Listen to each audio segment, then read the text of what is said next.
జనరల్గా ప్రభుత్వం కొత్తగా ఏర్పడిన తర్వాత చంద్రబాబు నాయుడు గారు సీనియరే కావచ్చు, కానీ మరలా కొత్తగా ప్రభుత్వం ఏర్పడిన తర్వాత అట్లీస్ట్ 6 months అయితే ప్రభుత్వాన్ని చూసుకోవడానికి మీరన్నట్లు అన్ని డిపార్ట్మెంట్ల నుంచి అన్ని లెక్కలు చూసుకోవడానికి అయితే ఏం హామీలు నెరవేరుస్తున్నారో నెరవేర్చట్లేదని చూసుకోవడానికైనా టైం అయితే ఇవ్వాలి. కానీ ఇక్కడ టైం ఇవ్వలేని పరిస్థితి కూటమి ప్రవర్తిస్తుందా, లేదు టైం తీసుకునే పరిస్థితి ప్రతిపక్షం తీసుకుంటుందా, ఆ అవకాశాన్ని తీసుకుంటుందా అంటే ఏం చెప్తారు సార్? ఈ 60 రోజుల్లోనే ఢిల్లీ వేదికగా ఒక ధర్నా కూడా నిర్వహించినటువంటి పరిస్థితి ఏముంది, అది అటర్ ఫ్లాప్ అయింది కదా ధర్నా. అది ఫ్లాపా హిట్టా సెకండరీ, కానీ ఒక ఇనిషియేట్ అయితే తీసుకున్నారు కదా. అదే దొంగ దొంగ దొంగ అని అరిసినట్టుగా వీళ్ళూరికి అక్కడికి వెళ్ళిపోయి ఎవరో రెండు వైసీపీ వర్గాల మధ్యన జరిగిన ఒక హత్యని, కక్షలతో జరిగిన హత్యని 2 పార్టీల మధ్యన జరిగినట్టుగా చూపెట్టి అక్కడికి వెళ్ళి ఏదో కాగ్వాలు చేశారు. ఎవడు పట్టించుకున్నాడు? ప్రజలు పట్టించుకోలేదు. అక్కడికి వెళ్ళిన వైసీపీ వాళ్ళు కూడా బాధపడ్డారు. ఎందుకంటే ఇప్పటికే ఇంత ఎర్లీగా పెట్టడం ఏంటంటే బాధ, లేదంటే ఎందుకు ఇప్పుడే మనం రావాలనేటువంటి బాధ? అసలు ఏం జరగకుండా అందరికీ తెలుసు కదా 2 వైసీపీ వాళ్ళు కొట్టుకున్నారని. ఆ గొడవ చేసేవాడికి కూడా సిల్లీ రీజన్ మీద గొడవ చేసేటప్పుడు మనసులో what is all this nonsense అనుకుంటారు. వాళ్ళిద్దరు వైసీపీ వాళ్ళైనా ఒక వ్యక్తి అయితే చనిపోయాడు, ఒక వ్యక్తి బాగానే ఉన్నాడు. కానీ మరి ఆ వ్యక్తుల మీద యాక్షన్ తీసుకునే ఇదైనా ప్రభుత్వం కొంచెం ముందు యాక్షన్ తీసుకోవాలి కదా. అరెస్ట్ చేశారు కదా, అరెస్ట్ చేశారు. ఇప్పుడు అతనేం బయట తిరగట్లా, పొడి చేసినాడు, జైల్లోనే ఉన్నాడు. ఏం చేస్తారు? కోర్టుకు అప్పచెప్తారు, మర్డర్ కేసు. అతనేం వదిలేయలేదు కదా ఎవరిని. అతన్ని పార్సిల్ చేసిన ఎమ్మెల్సీని వదిలేసినట్టు ఎంటేసుకుని తిరగట్లేదు కదా. ఆయన కూడా జైలుకి వెళ్ళొచ్చాడు సార్. వెళ్ళొచ్చాడు, అతి కష్టం మీద వెళ్ళాడు. విజయవాడ వేదికగా జగన్మోహన్ రెడ్డి గారి పేరుని తీసేయడం అంబేద్కర్ గారి స్మృతివనానికి ఎట్లా చూస్తున్నారు సార్? అంత అవసరం ఎందుకు వచ్చింది అంటే ఏం చెప్తారు సార్? అసలు తీసేలా ఎవడో వెళ్ళి పీకాడు.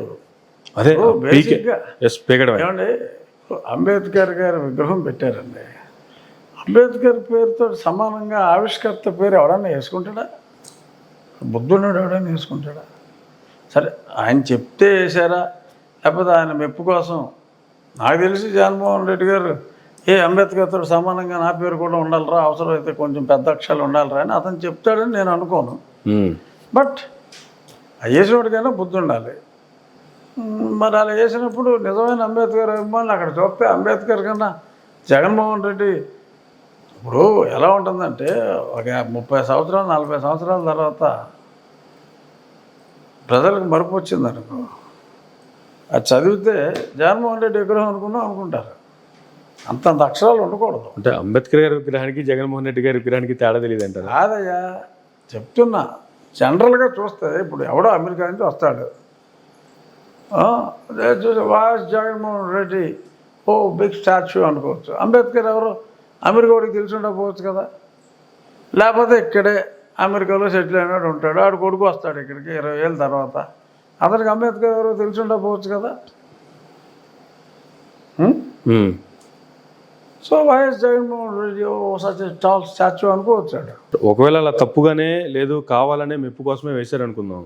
కానీ మీ ప్రభుత్వానికి ఇప్పుడు మీకు అవకాశం ఉంది కదా, ఒక జీవో ఇచ్చి దాన్ని మార్పించి చేసే అవకాశం ఉంది కదా. అయినప్పటికీ కూడా అలా పీకించాల్సిన ఎవడో అమర్నాథ్ లాంటి వాడు వెళ్ళిపోయి ఏదో పీకేస్తే ఎవడేం చేస్తాడు? అర్ధరాత్రి వెళ్ళి పీకేశాడు, ఏం చేస్తారు? వాళ్ళ మీద కూడా కేసు బుక్ చేశారు కదా. దానికి అంబేద్కర్ విగ్రహానికి అవమానం జరిగిపోయిందంటే వైఎస్ జగన్ అనే 4 అక్షరాలకి అవమానం జరిగింది. విగ్రహానికి అవమానం జరిగిందని నేను కూడా అనలేదు అసలు ఇప్పటి వరకు. జస్ట్ పేరు మాత్రమే పీకేశారు. వైసీపీ వాళ్ళు అంటున్నారంటున్నా అంబేద్కర్కి జరిగిన అవమానం అంటున్నారు. అరే, ఇది అవమానం అంటూ నిజంగా జరిగితే జగన్మోహన్ రెడ్డికి జరిగిన అవమానం అది మాట్లాడుకోండి, తప్పులేదు. ఆ పెద్ద ఆయన పేరు ఎందుకు ఇందులో వాళ్ళు అవుతారు? అంబేద్కర్కి అవమానం జరిగింది. అక్కడ అంబేద్కర్కి జరిగిన అవమానాన్ని సరిచేశారు కొందరు వెళ్ళి. స్ట్రిక్ట్లీ స్పీకింగ్, ఆ కొందరి వెనక ప్రభుత్వం హస్తం ఉందా లేదా అనేది ఇక్కడ. ప్రభుత్వం హస్తం ఎందుకుంటుందా? ప్రభుత్వం కావాలంటే జీవో ఇచ్చి అది పీకేస్తున్నారు. ఏదైనా అంత సపోర్ట్ లేకుండా అర్ధరాత్రి వెళ్ళినా సరే, తెలియని వాళ్ళు వెళ్ళినా సరే, సపోర్ట్ లేకుండా అక్కడ ఉన్న వాళ్ళందరినీ బయటికి పంపించేసి పోలీసులు రానివ్వకుండా చేసే పరిస్థితి ఉంటుందా సార్? సపోర్ట్ చేయవలసిన అవసరం ఏంటి? అఫీషియల్గా ఒక ఆర్డర్ ఇచ్చే పేకండి అంటే పీకేస్తారు. అదే నా డౌట్ కూడా అదే, అలా అవకాశం ఉన్నటువంటి దాన్ని ఇలా చేసుకోవడం వల్ల ఉపయోగం ఇలా ఏంటి? ఎందుకు చేస్తారంటున్నా నేను. చెయ్యలేదు, ఆడవాళ్ళ కడుపు మండినోడు అంబేద్కర్ గారికి అవమానం జరిగిందని ఫీల్ అయ్యి ఆ పేరు కన్నా ఈ పేరు పెద్దగా కనపడుతుందని ఆడవాళ్ళ ఫీల్ అయ్యి ఒక అంబేద్కర్ గారి భక్తుడు, తెలుగుదేశం పార్టీకి సంబంధం లేనివాడు, ఒక నిజమైన అంబేద్కర్ గారి శిష్యుడు భక్తుడు ఆ పేరు తీసేశాడు. అతని మీద చర్యలు తీసుకుంటారు, అది తప్పురా అని. ఓకే, జరిగిపోయిందని చెప్పి మాట్లాడటం. అవమానం జరిగిందని మాట్లాడితే ఓకే, కానీ క్యాండిల్ ర్యాలీ కూడా చేశారు కదా. అదేనయ్యా, అదే శూన్యంలోంచి ఏదో అసలు ఇదంతా చూస్తే నాకు అనిపించింది అసలు వీళ్ళే పీకి గొడవ చేస్తున్నారేమో అని. అలాంటి అవకాశం కూడా ఉందంటారా? ఏమో ఉండొచ్చు, లేకపోతే క్యాండిల్ ర్యాలీలేటి ఎవరు చేసింది? వైసీపీ వాళ్ళేగా, అర్థం ఉండాలిగా. అభ్యర్థులు చేస్తే వాళ్ళే చేయాలి కదా, టీడీపీ వాళ్ళపై క్యాండిల్ ర్యాలీ ఎందుకు చేస్తారు? చేయరు కదా. ఫైనల్గా ఆంధ్రప్రదేశ్ రాష్ట్రానికి సంబంధించి మాట్లాడుకుంటే సార్, రెడ్ బుక్ రాజ్యాంగం వైసీపీ అంటుంటే అసలు రెడ్ బుక్ ఇంకా ఓపెనే కాలేదని టీడీపీ అంటుంది. ఏపీలో వైసీపీ పార్టీ ఉంటుందా, క్లోజ్ అవుతుందా? ఇప్పుడు 40% ఓట్లు అయితే వచ్చినాయి మొన్న. సో కాబట్టి పోతుంది అని 40% ఓట్లు, నేనైతే 30% వస్తుందని అనుకున్నా మొన్న వాళ్ళ ఓటింగ్. 40% వచ్చింది. సో కాబట్టి 40% ఓట్లు పార్టీ లేకుండా అంటే నిజంగా జగన్మోహన్ రెడ్డి ప్రజల తరఫున నిజంగా సమస్యలు ఉంటే పోరాడితే పార్టీ ఉంటుంది. ఏ సమస్య లేకుండా ఉన్నప్పుడు మరి ఊరికనే ఇలాంటి పిచ్చి పిచ్చి ర్యాలీలు ఇలాంటివి చేసినా, నేను అసెంబ్లీకి రాను, నాకు హోదా ఇవ్వాల్సిందే అని చెప్పి తన చంటిపిల్లడు మనస్తత్వాన్ని ఎగ్జిబిట్ చేసిన on its own the party may die.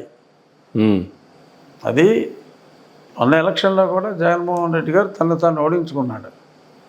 ఇప్పుడు పార్టీని తను తాను చంపేసుకుంటే పార్టీ చచ్చిపోతుంది, బతికించాలనుకుంటే పార్టీగా అయితే ఉంటుంది.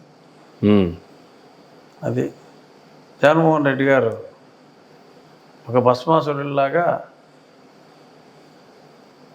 మేము కష్టపడిన దానికన్నా, ఆ పార్టీ నాయకులు కష్టపడిన దానికన్నా జగన్మోహన్ రెడ్డి గారు ఎక్కువ కష్టపడి ఆయన పార్టీని ఓడించుకున్నాడు.